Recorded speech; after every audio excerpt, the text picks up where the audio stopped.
Have you ever been in a conversation where Okay. the words just seem to slip and slide Yeah. and you're just left feeling totally lost? We've Mm, all been there, haven't we? absolutely. Well, today we're going to do a deep dive into some of those Oh, tricky English words and phrases. okay. The kind that can make you feel like you're missing a secret decoder ring. Oh, absolutely. English is full of these little Right. linguistic traps Yeah, that can trip up even the most seasoned speaker. it's true. So we're going to tackle 4 specific words and phrases today Okay. that might be familiar, but maybe you haven't really thought about their deeper meanings and how they're used. Right. We'll be exploring ambiguous, anomaly, go off on a tangent, and take a rain check. Sounds like a fascinating lineup. It is, and I'm excited to unpack these words and phrases with you. Yeah. Let's start with that feeling of utter confusion. Okay. That sense that you're in a linguistic fog. Okay. You know the word I'm talking about, ambiguous? Yes. Ambiguous. Yes. It's a word that perfectly captures that feeling of uncertainty. Right? Like Yeah. trying to walk through a room full of smoke and mirrors. Exactly. Have you ever encountered a poorly written law or contract Oh, absolutely. where the wording is so unclear that it's open to multiple interpretations? All the time. Yeah. And that's where ambiguity can become a real problem. Yeah. Think about something like the Constitution. Okay. It's intentionally ambiguous in some places, Oh, interesting. which has led to centuries of debate and interpretation by legal scholars. It's like a linguistic puzzle Precisely. that everyone's trying to solve. And sometimes there's no single right answer. Right.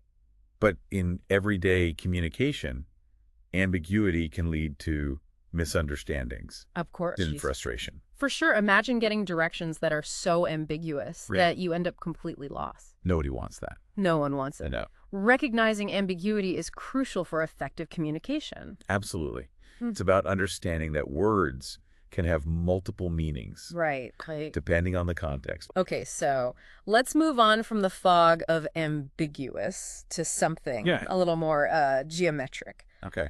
Have you ever been chatting with someone Yeah. and they suddenly veer off into a completely unrelated story? Oh, yeah. Like you're talking about the weather, Yes. and bam, they're reminiscing about their trip to Disneyland 15 years ago. Yes, that's a classic example of going off on a tangent. Yeah. And it's not just a conversational quirk. It actually has roots in geometry. I've always wondered about that. Really? It makes me think of those confusing diagrams from high school math class. No need for flashbacks. Huh. It's a simple concept, really. Imagine a tangent line Okay. touching a curve at just one point Okay. and then veering off in a different direction. So the conversation is like the curve, Exactly. and the unrelated story is the tangent line Yes. shooting off into the unknown. And just like those tangents in geometry, Yeah. conversational tangents can sometimes lead us to unexpected Yeah. and interesting places. They can be frustrating, too, if you're trying to stay focused on a particular topic. Yeah. I'm definitely guilty of going off on a few tangents myself. Of course. But it's interesting. With that. There's actually a cognitive basis for this. Oh, absolutely. Some people are more prone to tangents than others. Oh, really? And it has to do with the way our brains make associations. Hmm. For some, those connections are more rapid Wow. and wide-ranging, leading to those delightful Yeah. or sometimes frustrating conversational detours. That makes a lot of sense. Yeah. It's like our brains are constantly making connections, Mm-hmm. drawing lines between seemingly unrelated things. Precisely. And sometimes those connections lead us down rabbit holes of fascinating information. It's all part of the adventure of language, right? Absolutely. Speaking of adventures, Okay. let's shift gears to a word that's all about the unexpected. All right. Anomaly. Okay. Anomaly. It sounds kind of Okay. mysterious and scientific. Think of it this way. You're working on a puzzle, and you find a piece Okay. that just doesn't fit with the rest. Right. That misfit piece, that's an anomaly. Okay. It deviates from what's normal or expected. I like that analogy. So an anomaly is basically Exactly. a rule breaker. It's something that disrupts the established pattern, Right. and sometimes those disruptions can lead to amazing discoveries. Can you give an example of something from history, maybe? Of course, think about the discovery of penicillin. Okay. Alexander Fleming noticed that a mold had contaminated one of his petri dishes, Okay. and it was killing the bacteria around it. Interesting. That was an anomaly, an unexpected observation Wow. that led to one of the most important medical breakthroughs Right. of the 20th century. Wow. That's incredible. Yeah. So anomalies can be exciting because they challenge our assumptions about the world. They certainly can. They force us to question what we think we know Right. and open up possibilities for innovation and growth. It's like anomalies are little invitations. Yeah. To step outside our comfort zones and explore new territory. Beautifully put. And sometimes those unexpected detours lead to the most rewarding destinations. All right, one last word for this segment. Let's talk about a phrase that's both practical Okay. and steeped in history. Take a rain check. Ah, yes, a classic idiom Right. with a fascinating backstory. Imagine this. You're at a baseball game back in the 1800s, Okay. and suddenly rain, Mm-hmm. the game gets postponed, Right. but you don't lose out. You get a rain check ticket to come back another day. You've painted a vivid picture. I try. And over time, the meaning expanded beyond baseball. Oh. Instead of a literal ticket, it became... A polite way to postpone an invitation. Exactly. Right.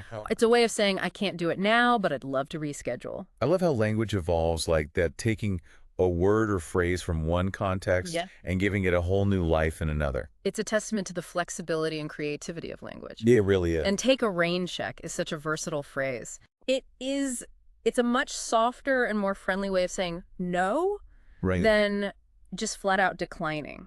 Like, imagine a coworker invites you to happy hour after work. Okay. But you're exhausted. Instead of saying, no, I'm too tired, you can say, I'd love to, but can I take a rain check?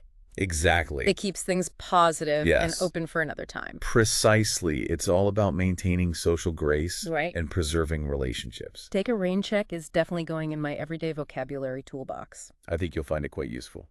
It's so much better than awkwardly trying to come up with an excuse. Absolutely. Okay, so we've covered some fascinating ground today. We have indeed. From the fog of ambiguous to those conversational tangents, Yes. the rebellious nature of anomaly, and the historical charm of take a rain check. And it's a reminder that language is full of surprises and hidden depths. It really is. We'll be back in a flash to delve even deeper into these words and phrases. Okay. And I have a feeling we'll uncover even more linguistic gems. Sounds good. Don't go anywhere. Welcome back. It's amazing how much depth we can find in these seemingly simple words and phrases. Yeah. I'm already starting to see them pop up everywhere in my daily life. That's the beauty of language awareness. Once you start paying attention, Right. see these patterns and nuances everywhere. It's like you've unlocked a secret code. You're right. And speaking of codes, Yep. I've been thinking about take a rain check Yeah. and how it's evolved into this almost universal code Right. for politely postponing something. But is there a difference between take a rain check Okay. and get a rain check? Yeah.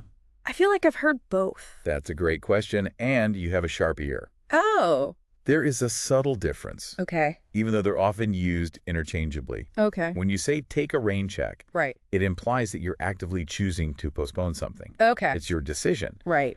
But get a rain check suggests the postponement Okay. is due to circumstances beyond your control. I see. Like that rained out baseball game we talked about earlier. Oh, okay. That makes sense. Yeah. So if my friend cancels our coffee date Right. because they have a sudden work emergency, I'd say, oh, no problem. I get it, rain check. Exactly. It acknowledges the situation Right. and suggests rescheduling without putting any pressure on them. Right. It's a smooth way to navigate Yeah. those unexpected changes in plans. So take is for when you're making the choice, Huh? and get is for when it's out of your hands. Yes. I'm going to start paying closer attention to that. Good. Now, what about ambiguous? We've talked about how it can be confusing, Right. but are there any situations where ambiguity... It's a fascinating question. Yeah. And you're right, ambiguity isn't always the enemy Okay. in creative contests like poetry, Okay. songwriting, Right. or even visual art. Mm. A bit of ambiguity can be incredibly powerful. Oh, I see what you mean.